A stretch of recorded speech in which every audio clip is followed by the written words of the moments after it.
When I first saw Rumi on stage during this performance, it never crossed my mind that she had autism.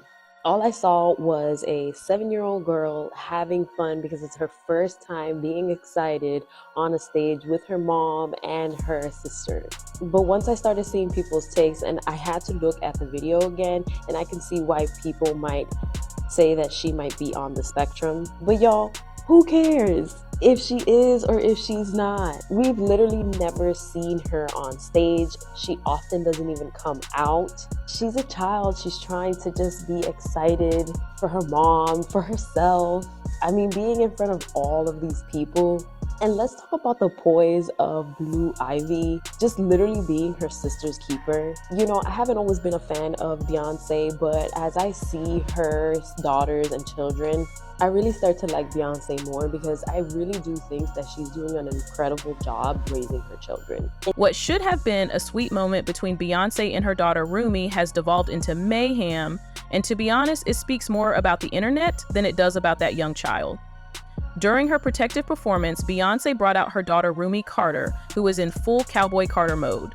Rumi emerged barefoot, grinning, and waving to the audience without showing any signs of fear. This was not Blue Ivy's carefully planned, rehearsed moment from the Renaissance tour. It was adored by supporters when she gave her mother a tight hug and gazed up at her with such admiration. Beyonce instantly melted.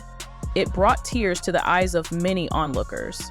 Miss Rumi asked for her phone. Yes, this little Miss Rumi. And she made Blue Ivy gag on stage. And if you haven't seen the clip, here it is.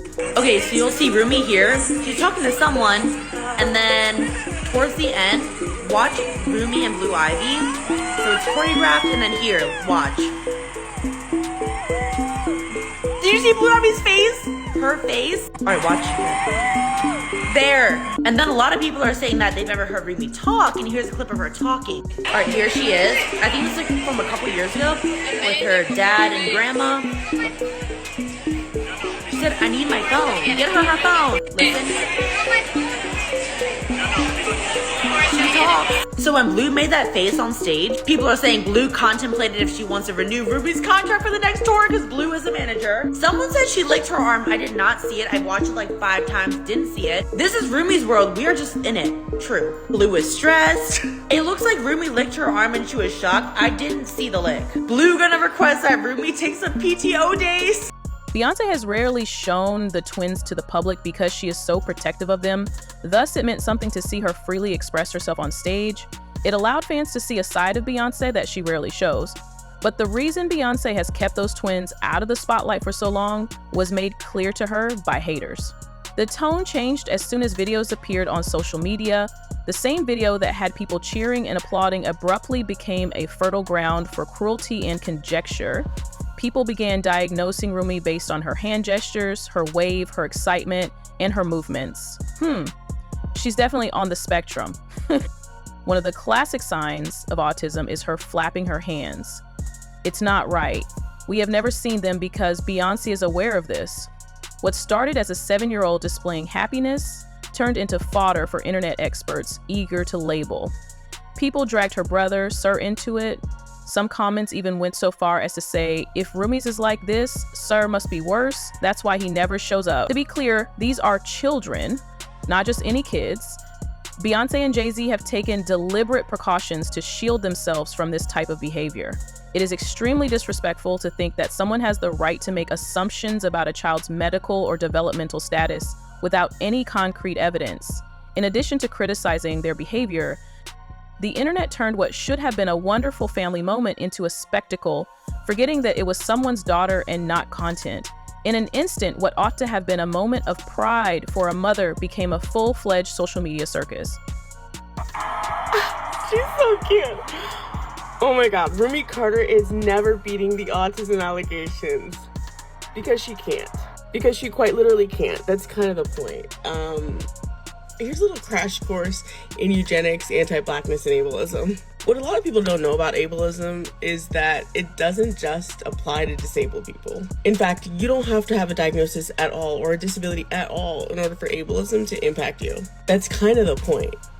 People began researching Beyonce's pregnancy journey in an attempt to draw their own bizarre conclusions. as if speculating about Rumi's health wasn't enough. Beyonce talked candidly about the trauma she endured during her pregnancy with the twins in her Homecoming documentary.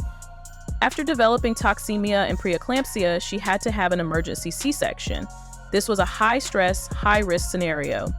She acknowledged that she had to start over physically and mentally because she had gained more than 200 pounds by the end of her pregnancy. Supporters speculated that those complications might be the cause of Rumi's behavior, or that the mysterious Sir may be dealing with issues related to birth trauma. Some commenters even went so far as to say that pregnancy was too rough, there's no way the twins came out without something going on. This wasn't a worry, it was voyeurism masquerading as curiosity, as if Beyoncé hadn't already experienced enough. Rumors about Beyoncé's children were fueled by people taking advantage of her suffering. Critiquing a celebrity's performance or attire is one thing. You've gone too far, though, when you start using their personal medical history as a weapon and projecting it onto their children. Just when you thought people couldn't get any more intrusive, they began using Beyoncé's pregnancy as an excuse for their vile presumptions. It is one thing when anonymous internet trolls say something outrageous, but when celebrities get involved, which is regrettably exactly what happened, it is quite another mess. Azealia Banks was the first to speak. And if you know her history, you know that she rarely holds back when discussing facts or outright mayhem. Because she was embarrassed by Sir Carter's appearance, she went completely out of line and accused Beyoncé of hiding him.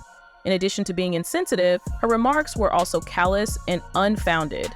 Azealia Banks attempted to portray it as revealing the truth, but in reality, all she accomplished was to contribute to the damaging and ableist rumors that were already circulating online. Kanye West then made matters worse by saying some of the most demeaning and ableist things anyone with a platform has ever said about Beyoncé's twins. His remarks were offensive on all levels, not just hurtful.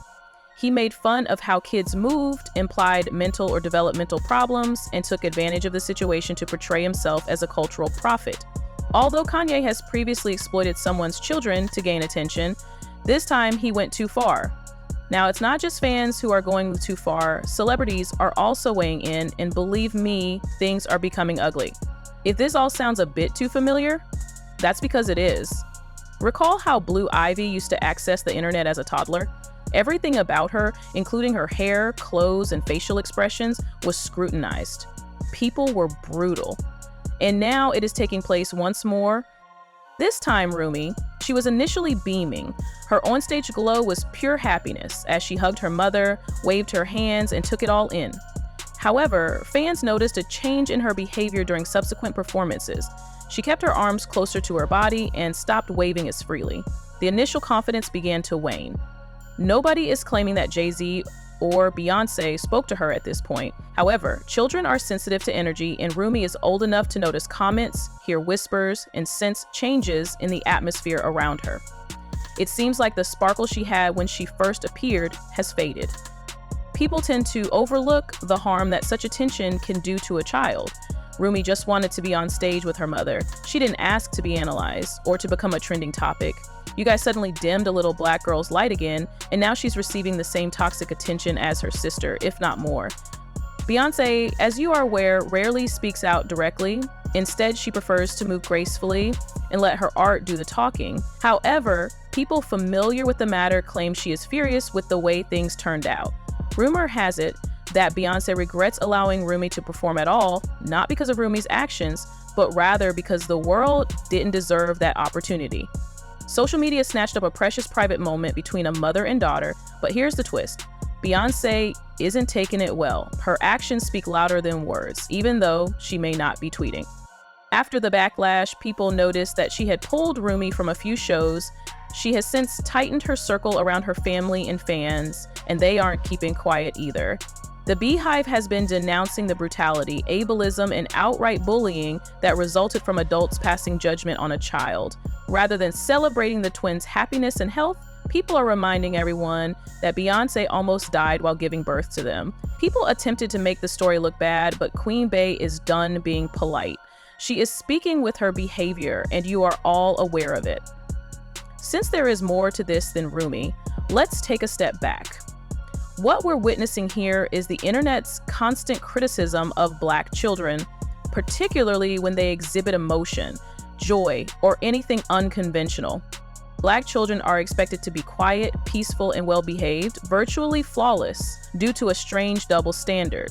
However, when they're just being children, laughing, dancing, and fidgeting, all of a sudden they're acting out, or displaying symptoms of something else.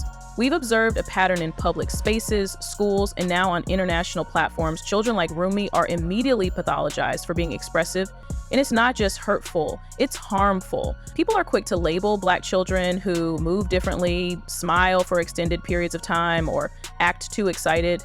In this instance, they turned Rumi's inherent joy into a diagnosis. A supposed pure moment was broken down and dissected by people who had no idea what they were talking about. Let's be clear though, Rumi's large smile, her hugs, and her hand gestures were all expressions of joy. The only things it revealed were how easily people pass judgment on things they don't understand, and how uneasy they are when a young Black girl occupies space without apology. To be honest, this is about how we treat Black children in general, not just about Rumi. Carter, the roommate, is 7 years old. She went on that stage to cheer for her mother and have a good time, and she succeeded in doing just that. She was a child, a contented, healthy child, and she wasn't acting odd or uncomfortable. And whether she is neurodivergent, okay, that simply means she is special, as every child should be, and it doesn't make her any less lovable or broken. However, that's not the point here.